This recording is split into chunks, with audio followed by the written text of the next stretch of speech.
Students, welcome you all on English Literature Topics platform.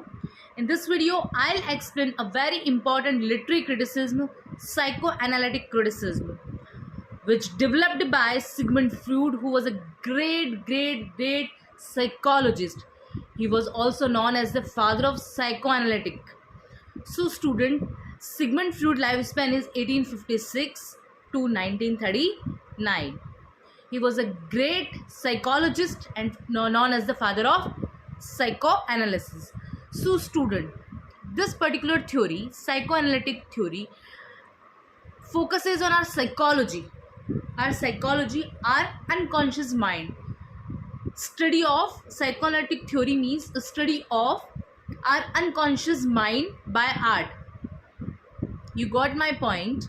देखो, ये जो थ्योरी है साइकोएनालिटिक थ्योरी, ये सिगमंड फ्रूड ने दी है, जो कि एक ग्रेट साइकोलॉजिस्ट थे जिनका लाइफ स्पैन 1856 से 1939 तक माना जाता है। और ये सिगमंड फ्रूड जो है, इनकी थ्योरी में क्या बात की गई है साइकोएनालिटिक थ्योरी में, हमारा अनकॉन्शियस जो माइंड है उस पे बात की गई है।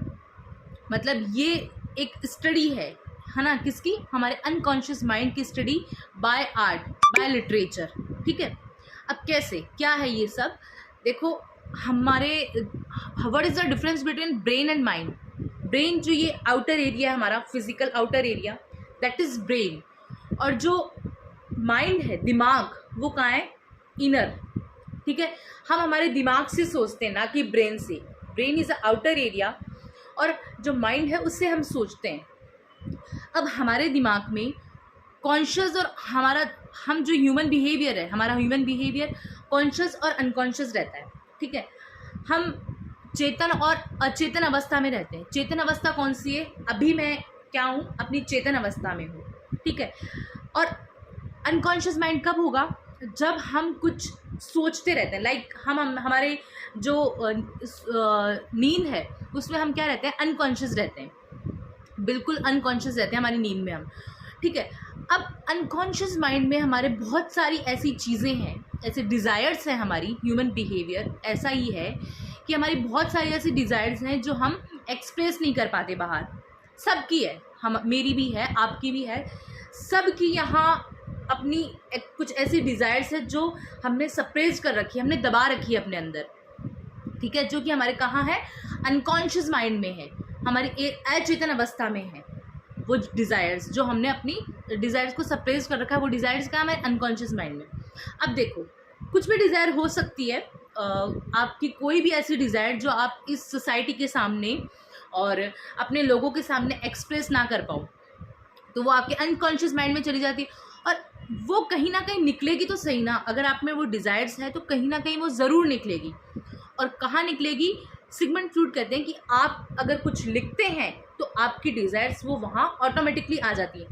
इंटेंशनली आप वो चीज़ नहीं डालना चाहोगे, पर वो आ जाएगी। जो आपकी फीलिंग्स है, जो आपकी सप्रेस्ड डिज़ायर्स हैं, वो उस रिटर्न वर्क में ऑटोमेटिकली आ जाएगी। लाइक आपने कोई पोम लिखी, ठीक है, कोई कविता आप लिखते हैं, कोई पीस ऑफ राइटिंग लिखते हैं, कोई पोम हो, कोई नॉवल हो, ठीक है, और कोई भी स्टोरी हो, तो उस स्टोरी में, नॉवल में या पोम में आपकी जो दबी हुई फीलिंग्स हैं, जो डिज़ायर्स हैं, वो ऑटोमेटिक आ जाएगी।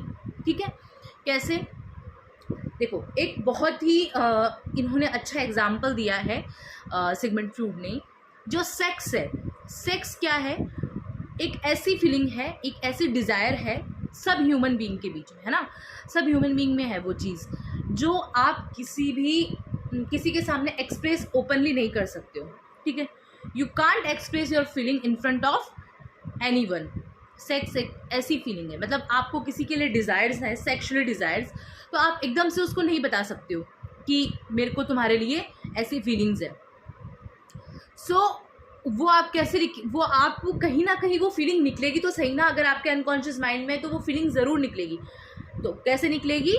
आप अगर कुछ राइटिंग करोगे तो उसमें आ जाएगी, या फिर आपके जो ड्रीम्स हैं उसमें वो आएगी, आपकी जो ड्रीम्स है उसमें आएगी। तो इन्होंने ड्रीम को भी इन्होंने इंटरप्रिटेशन ऑफ ड्रीम नाम की बुक लिखी है, उसमें इन्होंने बहुत अच्छे से अनकॉन्शियस माइंड को जो है बताया है कि हमारा ड्रीम जो है वो एक लिटरेचर की तरह ही है ना, लिटरेचर के जैसा ही है हमारे dreams.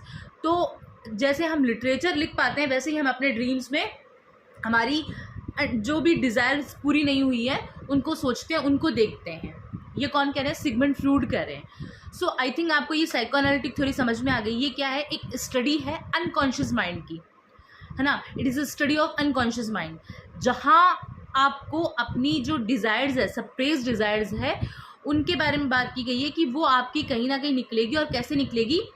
Bye your written work. इसलिए इसका क्या है? लिटरेचर से जुड़ाव है कि आप अगर कुछ लिखेंगे तो आपकी जो सप्रेस्ड फीलिंग्स है, आपकी जो डिज़ायर्स है, वो ज़रूर निकलेगी, है ना। चाहे वो जोक्स में भी निकल सकती है। ये बोलते हैं कि अगर आप कोई जोक्स करते हैं, किसी के साथ हंसी मजाक कर रहे हो, तो भी आपकी फीलिंग निकल सकती है। मतलब आप नहीं चाहेंगे, इंटेंशनली आप नहीं चाहेंगे कि आपकी फीलिंग निकले, बट आपके अनकॉन्शियस माइंड में वो है, तो वो कहीं ना कहीं ज़रूर निकलेगी, चाहे वो रिटर्न वर्क में निकलो, चाहे जोक्स में निकलो।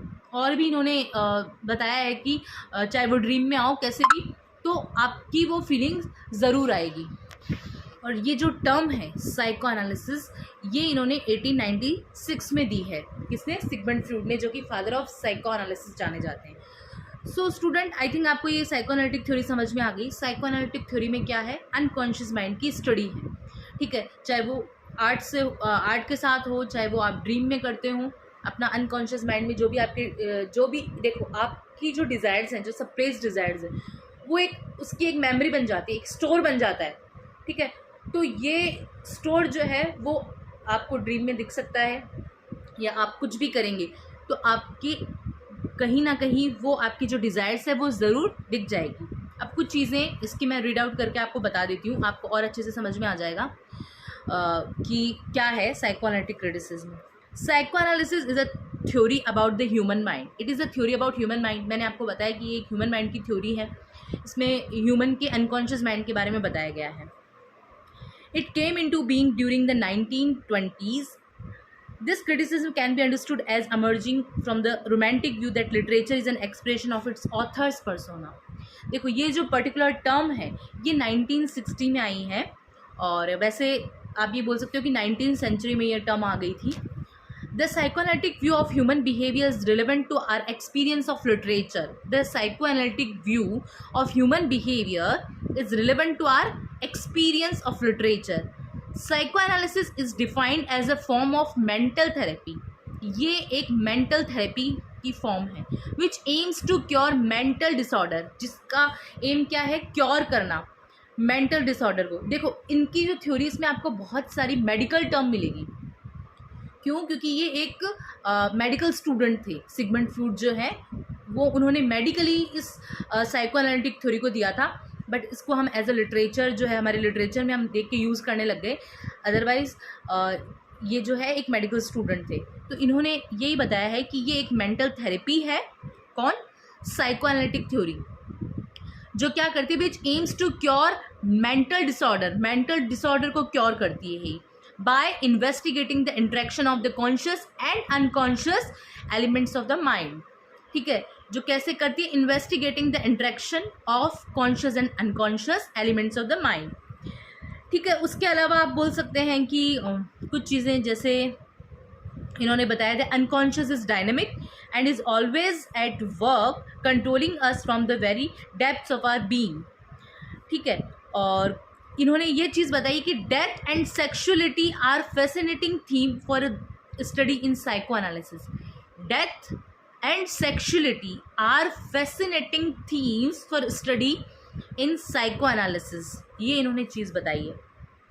उसके अलावा Freud uses the term dream work to refer to the ways by which real events are transformed into dream image. इन्होंने, देखो मैंने आपको बताया था कि इनकी बुक थी इंटरप्रिटेशन ऑफ ड्रीम्स, तो इन्होंने क्या बोला है?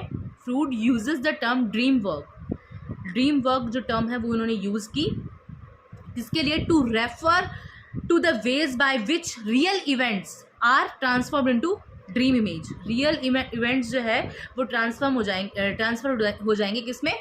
ड्रीम इमेज में। मतलब हमारे अनकॉन्शियस माइंड में जो भी डिज़ायर सप्रेस्ड थी वो क्या होगी? ड्रीम में आ जाएगी। These are called displacement and condensation. Condensation. Events are represented in dream. Events are represented in a dream very much like they are represented in literary works. ठीक है. Abstract ideas and feelings are, जो हमारे abstract ideas हैं या feelings हैं suppress जो है वो आ जाएगी ड्रीम में. फिर उन्होंने बोला है एक सिंपल सी बात, dreams are like literature. Dreams जो है लिटरेचर के जैसे हैं. The purpose of a work of art like the purpose of the dream. Purpose of the work of art, जो आर्ट का पर्पज़ होता है, work of art like the purpose of dream is the secret gratification of a forbidden infantile wish.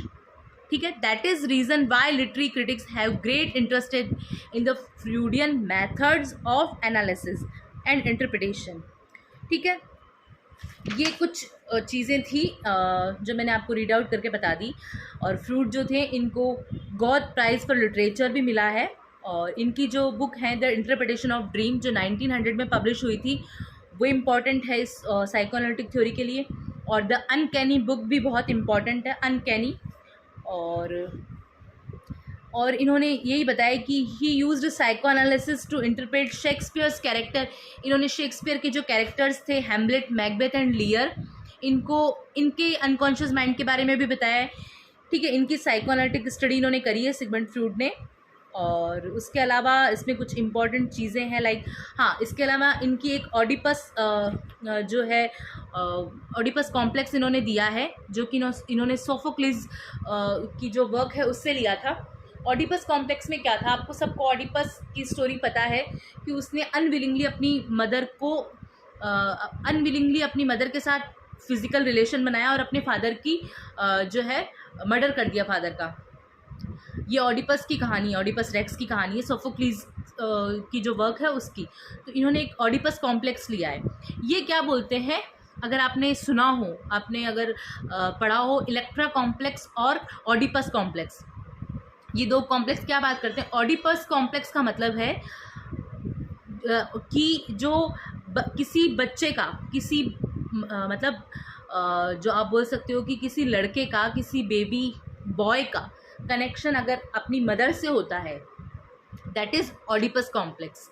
ये इन्होंने term दिए Sigmund Freud ने. और ये साइकोएनालिटिक थ्योरी की टर्म्स है, इसीलिए मैं आपको एक्सप्लेन कर रही हूँ कि जो ऑडिपस कॉम्प्लेक्स है उसका मतलब है कि किसी बॉय का, मतलब बचपन में जब हम छोटे होते हैं हमारी मदर से जो कनेक्शन है वो है ऑडिपस कॉम्प्लेक्स. इलेक्ट्रा कॉम्प्लेक्स क्या है, a daughter towards love for her father. ठीक है. जो कनेक्शन एक डॉटर का अपने फादर से होता है बचपन में, वो उन्होंने इलेक्ट्रा कॉम्प्लेक्स दिया, उसके लिए टर्म दिए इलेक्ट्रा कॉम्प्लेक्स. अब ये इन्होंने क्या बताया, इन्होंने जो है एक स्टेज बताई है, एक हमारे ह्यूमन बीइंग की एक स्टेज बताई है कि हमें मतलब कैसा कैसा फील होता है. ठीक है. जब हम बच्चे होते हैं तो हम जो डॉटर्स होती हैं वो अपने फादर के कांटेक्ट में ज़्यादा होती है. वो कहीं ना कहीं, ये बात कौन कह रहे हैं, फ्रूड कर रहे हैं, कि अपनी मदर से जेलस फील करती है. वैसा ही अपोजिट किसके साथ है, बेबी बॉय के साथ, कि जब बचपन में बच्चा छोटा होता है तो वो अपनी मदर के कांटेक्ट में ज़्यादा होता है और वो अपने फादर से कहीं ना कहीं जेलस फील करता है. सो ये सब चीज़ें इन्होंने बताई. उसके अलावा इन्होंने इड, ईगो, सुपर ईगो, ये 3 टर्म आपने सुनी होगी, वो टर्म भी इन्होंने ही दी है. इड, ईगो, सुपर ईगो क्या है. इड है बिल्कुल unconscious mind, totally unconscious. Id का मतलब टोटली अनकॉन्शियस, मतलब बचपन से, मतलब बाय बर्थ से लेके 1 साल तक हमारा माइंड क्या होता है, बिल्कुल अनकॉन्शियस बोल सकते हो आप, जिसको कोई भी मतलब कुछ पता नहीं होता व्हाट इज़ गुड और what is bad, what is right और व्हाट इज़ रॉन्ग. ठीक है. According to Freud. तो ये एक इड हमारी एक अवस्था है हमारी. उसके अलावा आप बोल सकते हैं इड, ईगो. फिर आता है ईगो. ईगो है कि आप मैच्योर हैं, आपको पता है कि किस काम को कैसे करना है, आप मैनेज करना जानते हैं, that is ego. Super ego क्या, आप बहुत ज़्यादा मॉरलिटी में आ गए, मतलब आप बड़े हो चुके हो, आप एक ओल्ड एज में जा चुके हो और आप बहुत ज़्यादा मॉरलिटी पर फोकस करते हो और अपने काम को मॉरलिटी से करते हो. मतलब आपको किसी ने कह दिया कि ये सही है तो आपके लिए वही सही है, और अगर आपको कह दिया ये गलत है तो आपके लिए वो गलत है। आप अपना माइंड बिल्कुल नहीं लगाते हो, ठीक है, अपना बिल्कुल भी माइंड नहीं लगाते, आप सबकॉन्शियस माइंड में हो। सबकॉन्शियस मीन आधी चेतन अवस्था और आधी अचेतन अवस्था, दैट इज सुपर ईगो। और ईगो क्या है, आप टोटली कॉन्शियस हो, आपको पता है कि किसी चीज़ को कैसे मैनेज करना है, ठीक है। और सॉरी, इड आ गया हमारा टोटली अनकॉन्शियस माइंड, जिसमें आपको नहीं पता होता है आपको क्या करना है। तो ये सिगमंड फ्रॉइड की कुछ जो टर्म्स थी मैंने आपको बता दी। उसके अलावा इन्होंने जो है एक मतलब पूरी हमारी ह्यूमन बीइंग की पूरी सारी अवस्थाओं को बताया है। साइकोसेक्सुअल डेवलपमेंट बाय फ्रॉइड, इन्होंने साइकोसेक्सुअल डेवलपमेंट बताया। फ्रॉइड क्या कहते हैं, Freud proposed that personality development in childhood takes place during 5 psychosexual stage, ठीक है, 5 psychosexual stage इन्होंने बताई है। कौन कौन सी है वो 5 psychosexual stage? First is oral, ठीक है, oral stage, the mouth sucking swallowing. देखो बच्चा ब्रेस्ट फीडिंग करता है, ठीक है, बचपन जैसे ही पैदा होता है अपनी मदर की ब्रेस्ट फीडिंग करना शुरू कर देता है। तो ये ओरल जो है साइकोसेक्सुअल स्टेज है। इन्होंने सिगमंड फ्रॉइड ने 5 साइकोसेक्सुअल स्टेज बताई है, ठीक है, पर्सनैलिटी डेवलपमेंट के लिए। तो सबसे पहली है ओरल। ओरल क्या है, the mouth sucking swallowing by birth to 1 year बोल सकते हो आप इस स्टेज को। ओरल जो स्टेज है बचपन से लेके 1 साल तक। फिर सेकंड नंबर पे आती है एनल। एनल क्या है, द एनस विद होल्डिंग और एक्सप्लेनिंग। ये होती है 1 ईयर से लेके 3 ईयर तक, ठीक है। यहाँ थोड़ा सा बच्चे को मतलब अपनी जो है मम्मी से अटैचमेंट हो जाता है। और phallic, third is phallic, the penis और क्लाइटोरियस मास्टरब्यूशन 3 to 6 ईयर्स। ये 3 to 6 ईयर्स आती है, यहाँ उसको पता चलता है थोड़ा अपने आप बोल सकते हैं कि सेक्स के बारे में पता चलता है कि दैट क्या सेक्स है, ठीक है। और उसके बाद लेटनेंट, उस लेटनेंट है लिटिल और no sexual motivation 6 years to puberty. मतलब यहाँ थोड़ा सा बच्चे को माइंड कॉन्शियस होता है, उसको लगता है कि हाँ ये ईगो सुपर ईगो वाली जो है स्टेज है लेटनेंट वाली, तो उसको पता है कि उसको क्या करना है। फिर आती है जेनेटाइल, लास्ट में सेक्सुअल इंटरकोर्स वाली, जहाँ वो पूरी तरह से जो है एक उस स्टेज पे है जहाँ वो सेक्सुअली एक्टिव रहता है। सो ये 5 टर्म्स थी, मैंने बहुत अच्छे से इनको एक्सप्लेन नहीं किया है, आप इसको और रीड आउट कर सकते हो क्योंकि वीडियो अदरवाइज बहुत ज़्यादा लॉन्ग बन जाएगा। तो ये मैंने आपको 5 स्टेजेस बता दी हैं। First is oral, second is anal and third is phallic और fourth is latent and genital, ठीक है। ऑरल और उसके अलावा anal, phallic, latent and genital, ये 5 स्टेजेस किसने दिए, सिगमंड फ्रॉइड ने दिए। सो हमारी साइको एनालिटिक थ्योरी मैंने आपको बता दी क्या है, इन्होंने कौन कौन सी टर्म्स दी वो बता दी कि इन्होंने id ego super ego term दी है, इन्होंने इंटरप्रिटेशन ऑफ ड्रीम बुक लिखी है, इन्होंने द अनकैनी बुक लिखी है, इन्होंने साइको एनालिटिक जो टर्म है वो 1856 में दी है, और इन्होंने जो है इलेक्ट्रा कॉम्प्लेक्स, ऑडिपस कॉम्प्लेक्स दिया है। सो ये सब चीज़ें इंपॉर्टेंट है। उसके अलावा एक और बहुत इम्पॉर्टेंट साइकेट्रिस्ट माने जाते हैं जो है जैक लैकन। जैक लैकन को आप फ्रेंच फ्रॉइड बोल सकते हो, मतलब ये फ्रेंच साइकेट्रिस्ट थे और इन्होंने फ्रॉइड के जैसे ही अपने आप को क्या किया, साइकोएनालिटिक थ्योरी में डेवलप किया। लाइक इनका लाइफ स्पेन है 1901 to 81, ठीक है। कॉल्ड द फ्रेंच फ्रॉइड, इनको फ्रेंच फ्रॉइड के नाम से भी जाना जाता है। तो ये भी एक इंपॉर्टेंट क्वेश्चन आपके लिए बन जाता है कि who is known as French Freud, तो वो कौन है, जैकिस लैकन इज़ अ फ्रेंच साइकोएनालिस्ट। ये एक फ्रेंच साइकोएनालिस्ट हैं। He to started his career like Freud as a medical practitioner with a medical degree. इन्होंने भी अपना करियर जैसे कि सिगमंड फ्रॉइड ने as a medical student practitioner start किया, वैसे इन्होंने भी अपना career as a medical practitioner start किया है। और फिर उसके बाद आप बोल सकते हो कि from about 1930 to onward until his death he was the most influential figure in psychoanalytic critics। तो इनका भी नाम psychoanalytic critics में बहुत इंपॉर्टेंट है। He presented his famous paper called the mirror stage in 1936। इन्होंने अपना एक फेमस पेपर मिरर स्टेज बताया है। ये भी जैसे बचपन को हमारी चाइल्डहुड पर्सनैलिटी को कैसे डेवलप करते हैं इन्होंने बताया मिरर स्टेज के थ्रू। तो आपके लिए ये क्वेश्चन एक बन सकता है कि मिरर स्टेज जो टर्म है वो किसने दी, वो कब आई। तो ये टर्म जैकिस लैकन ने दी, जो कि फ्रेंच फ्रूड जाने जाते हैं। और ये जो टर्म है इन्होंने 1936 में दी है। किसने दी है? जैकिस लैकन ने, जो कि एक साइको एनालिस्ट हैं, बहुत ही इम्पॉर्टेंट। सो इसके अलावा आप बोल सकते हैं कि इसमें क्या इम्पॉर्टेंट है। मोस्ट ऑफ चीज़ें मैंने आपको बता दी, बस इनका कुछ थोड़ा सा फ्रूड से यही डिफरेंस है फ्रूड में और लैकन में, कि लैकन कहते हैं कि फ्रूड कहता है कि सबसे पहले जो एक बच्चा है उसमें सेक्सुअल डिज़ायर आती है ना, अपने अपोजिट सेक्स को लेके सेक्सुअल डिज़ायर आती है, ये कह रहे हैं फ्रूड। और यहाँ जो लैकन है वो बात कर रहे हैं पहले सेक्सुअल डिज़ायर नहीं आती है, पहले अफेक्शन आता है अपनी अपोजिट सेक्स के लिए। लाइक सबसे पहले तो हम अपोजिट सेक्स मदर से मिलते हैं, मतलब बॉय जो है मदर से मिलते हैं, गर्ल्स अपने फादर से मिलती है अपोजिट सेक्स में। तो यहाँ ये यही बात कर रहे हैं कि फ्रूड तो कह रहे हैं सबसे पहले सेक्सुअल डिज़ायर आती है, और यहाँ ये कह रहे हैं सबसे पहले अफेक्शन आता है। मतलब कुछ चीज़ें इनकी अलग है, और आप इन डिटेल इसको ज़रूर पढ़ना। साइकोएनालिटिक थ्योरी को आपको समझ में आ गई होगी। साइकोएनालिटिक जो थ्योरी है वो सिगमंड फ्रूड ने दी है। Sigmund Freud father of psychoanalysis जाने जाते हैं। और इनकी जो इसके अलावा इनकी बहुत इंपॉर्टेंट बुक है द अनकैनी और इंटरप्रिटेशन ऑफ ड्रीम, और इन्होंने इसमें study of unconscious mind, psychoanalytic theory का मतलब है स्टडी ऑफ अनकॉन्शियस माइंड, ठीक है, हमारे अनकॉन्शियस माइंड की स्टडी इन्होंने करना बताया है। So thank you so much. I hope आपको ये साइकोएनालिटिक थ्योरी अच्छे से समझ में आ गई होगी। आप चैनल को सब्सक्राइब करें, लाइक करें, कमेंट करें। जो भी आपको कुछ नहीं समझ में आता है you can ask and share करें। Thank you.